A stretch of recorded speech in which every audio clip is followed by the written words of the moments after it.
అంత అఫోర్డబుల్గా కనిపించట్లేదు, కానీ ఎక్స్రే లేకుండా డయాగ్నోసిస్ కష్టం.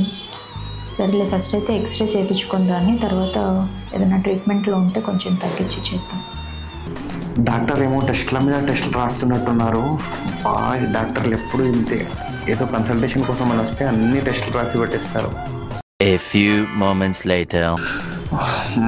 ఈ డాక్టర్లు అన్నెసరిగా టెస్టులు రాస్తారు. ఇప్పుడు టెస్టులకి 500. ఏముంది, అంత బాగానే ఉన్నాయిగా.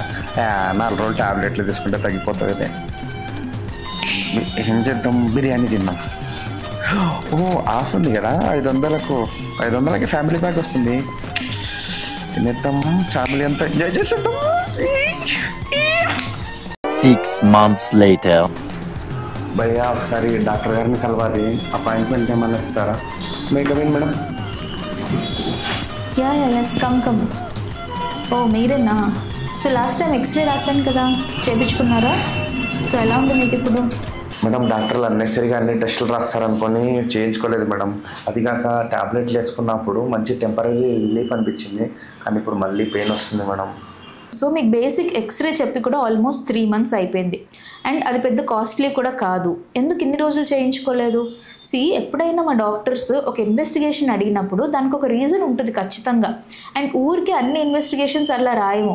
అండ్ డాక్టర్స్ ఏం పెద్ద దేవుళ్ళు కాదు, అండ్ మా కళ్ళల్లో ఏమో స్కాన్ ఉండదు. అలా చూడంగానే మొత్తం మీ బాడీ స్కాన్ చేసేయలేము.